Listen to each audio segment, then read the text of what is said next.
guys, it's Emma and I'm back today for you with another video. And today we are doing my May 2023 reading wrap-up. May was interesting for me to read through. I pretty much spent the first half of May dealing with the leftover anxiety of school ending and my body, you know, harboring that anxiety like muscle memory essentially, because it's like, no, we have too much free time. I need to be doing an assignment. I should be doing an assignment.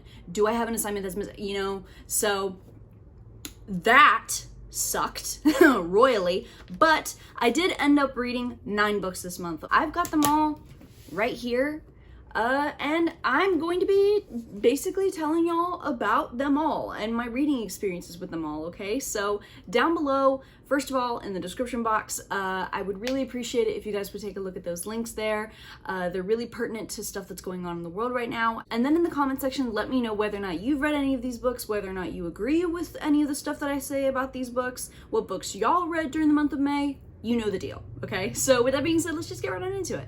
So the first book that I read for the month of May was King of Battle and Blood by Scarlett St. Clair. This is about a woman named Isolde who is engaged to the Vampire King, and she is going to try to kill him because he is currently conquering her kingdom and all the other kingdoms around it. And so she's kind of, you know, dealing with the fact that she hates him for everything that he represents, but she also finds him increasingly attractive. So there's that. I've seen a lot of polarizing reviews about this book, okay? And all I gotta say is, it's not a good book, technically, okay? Which is why I technically, and on Goodreads, gave it 2 stars. Subjectively though, for me, it's 3. Okay, it was entertaining as shit. This book honestly gave me the same vibes as Fallen and Castlevania. I would say that if you like to read books like just for the vibes, okay, just for enjoyment, like if you can easily tune out technical issues and stuff like that, you might like this. But the technical issues in here for me are just a little bit too much for me, okay?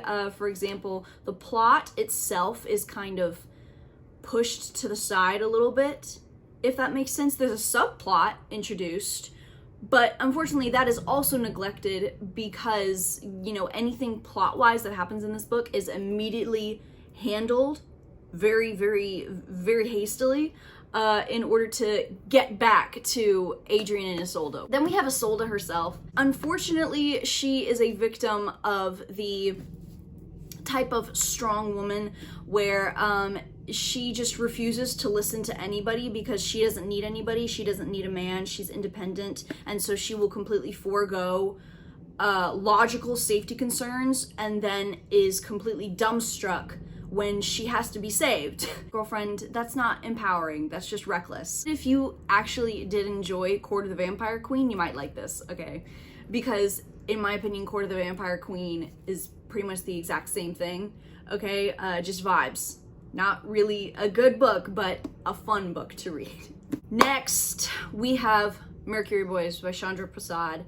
This is a book about a girl named Saskia who, after her parents' divorce, she has to move to like a completely different state, completely different school, right in the middle of the school year. Yikes. She does her project on a daguerreotype, and daguerreotype is kind of like the first ever photograph, you know what I mean? And the guy in the daguerreotype is someone who she becomes obsessive about, and she like is, you know, playing around with it. She's playing around with a little mercury, you know, the actual element, and she finds out that she is able to visit the dude in the daguerreotype in her dreams. So she and a couple of other friends start this club with all of their daguerreotypes, and a lot of things go wrong. I gave this 1 star. The characters in here all sucked. The only one I liked in here was Lila, and she got screwed over by pretty much everybody, including her best friend Saskia, who is honestly probably one of the most selfish main characters I've ever read about. This book was just severely underwhelming. And then the twist that happens at the very end, to avoid spoilers, okay, just completely made a huge chunk of the book null and void. It's like, oh yes, this never happened. And it's like, so then why did we literally see it happen? What? Okay, I'm sure that's probably confusing as hell. Okay, join the club. And the fact that there was like a romance between Saskia and the dude in the daguerreotype who's in his 30s and married, and Saskia is like 16, 17 years old, okay? And she has a crush on him. Cool. But then they kiss. The adult kisses a teenager. And the biggest part about that the characters find bad about that whole shenanigery is the fact that, he's married, and that's it. No side-eye, no weird glances about the fact that a grown-ass man kissed a teenager. Nothing about that. So I just thought that was interesting. The next book that I read was Sweat and Soap Volume 4 by Kintetsu Yamada. This is probably my favorite manga series that I've ever read. And I gave it 5 stars. I've pretty much given every single volume so far 5 stars because it's just so good. I'm just gonna say the same thing that I've been saying about every single volume. I love their communication. They are so freaking cute, all right? They make me aggressive with just how cute they are, okay? And there's a little scene in the back that is for like fan service. Girlfriend! When I tell you, I'm so glad I didn't read this in public. The next book that I read was a book that I DNFed.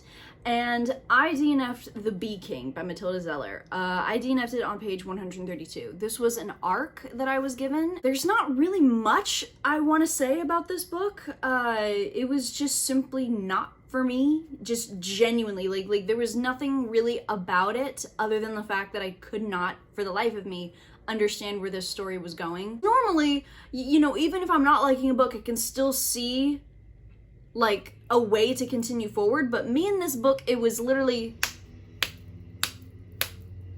like I'm running into a wall. I don't know where to go from here. It's just not for me. The next book is actually very disappointing for me because it's another book that I DNF'd, and I DNF'd Soul of the Deep by Natasha Bowen. I DNF'd this one at 14% on page 43, which means I did not rate it. This one is purely my fault, okay, because this was when I was in the thick of my anxiety and I just could not stomach to read anything, and the story in this one just was not hitting at all for me. So maybe on a later date, I'll try to read this again. The next book that I read is a BookTube favorite.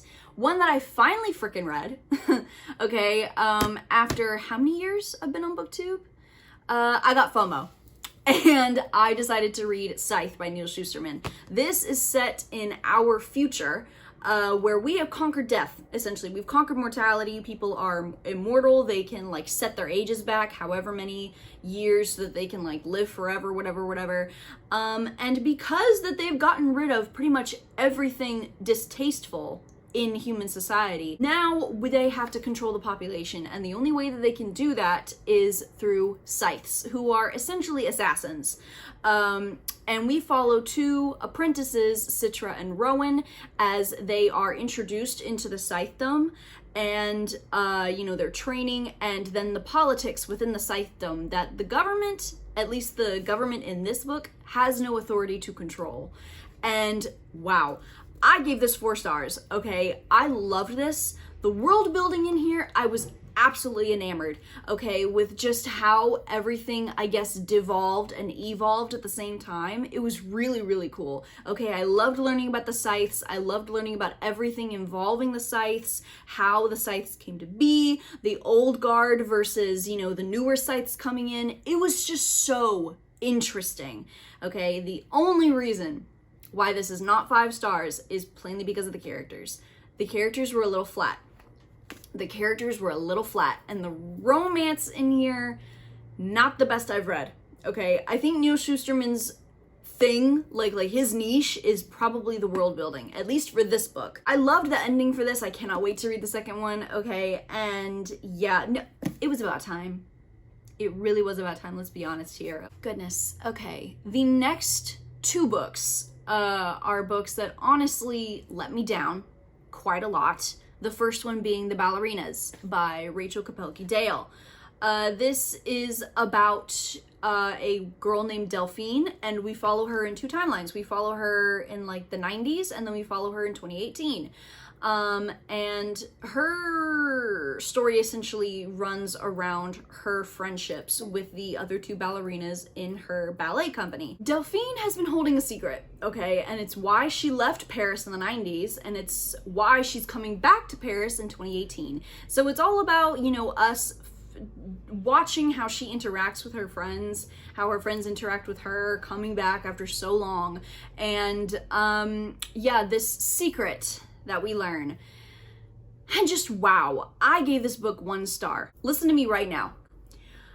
If this book is ever recommended to me again in tandem with Black Swan, the 2010 masterpiece of a movie, I will laugh in your face. I'm so sorry. This is being marketed as a mystery thriller.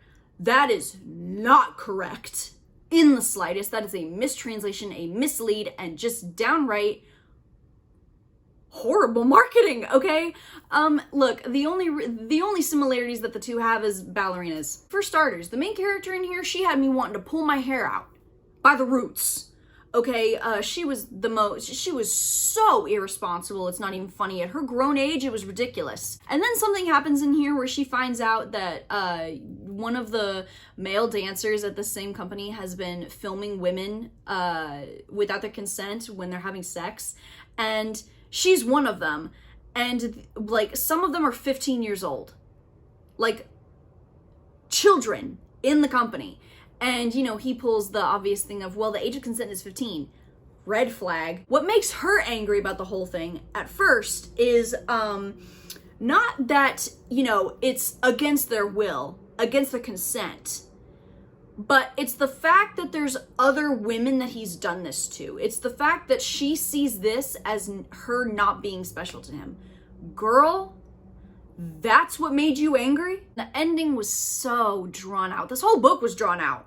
Let me just make that clear. Okay, this whole book was drawn out because nothing happens in this book plot-wise. Barely anything. If anything happens in this book, it's like towards maybe the last 10 pages or whatever. Okay? But no, the ending was dull.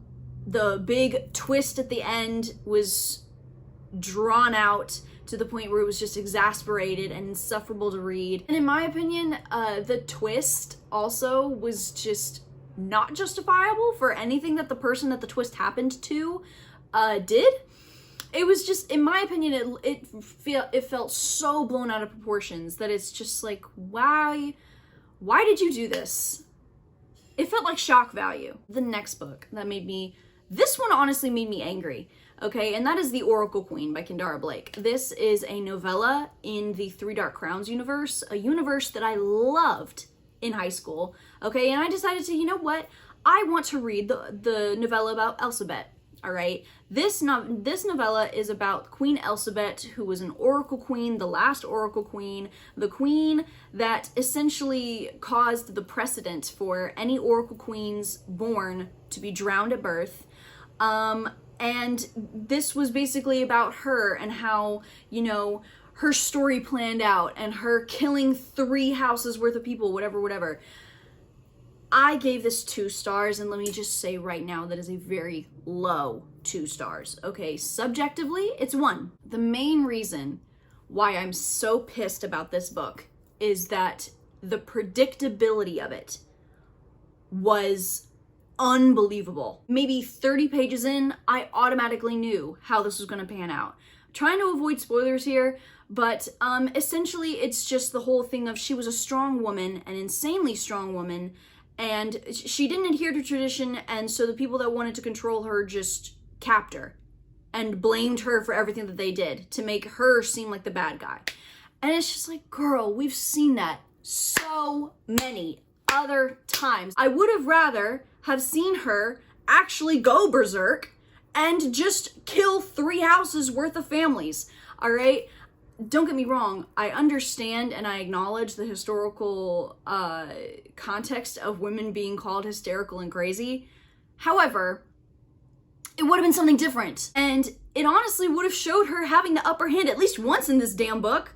Because I'm sorry, this whole book was just sad. to read because she did not have the upper hand once. Like, even the fact that it was, again, the Aarons who were the villains. It's like, can we not come up with something new? I was wanting to read about an insanely powerful woman who just snapped for no reason. She didn't lose her children. She didn't lose her husband. She didn't lose anything. She just went berserk. She just snapped and used her power to her advantage. I would have liked to have seen that, okay? Or at least a hint of that. But no, it's the same exhausting thing of, no, she's a strong woman who didn't adhere to tradition, so we killed her. It didn't really do much for the morale. The last book that I read for this month was Waiting to Exhale by Terry McMillan. This is a book about 4 women, Bernadine, Savannah, Robin, and Gloria, who are all friends, and they're basically just all trying to navigate themselves and whether or not they actually need a man in their lives. I gave this 3 stars. Not a horrible book, but definitely not a great book. This book is a character-driven book, I assume, and there is not an ounce of character development in here.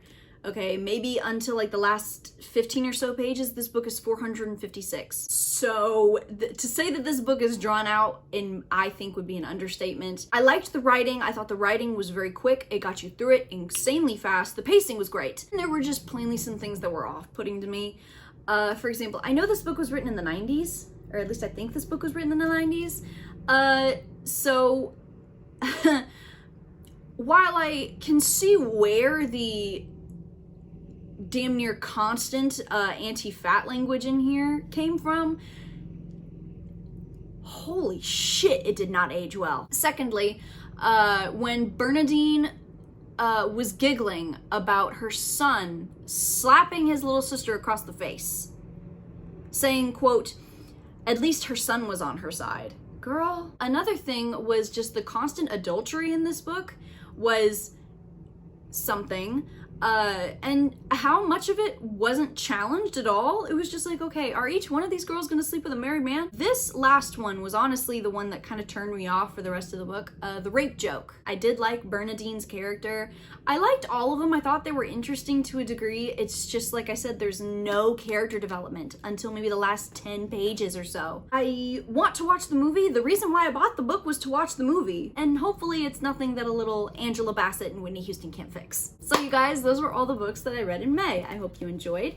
I hope that you guys, 1, have had a good reading month in May, and 2, that you guys have a better reading month in June.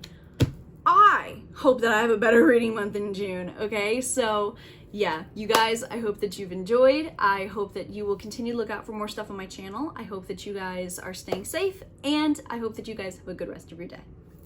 Goodbye.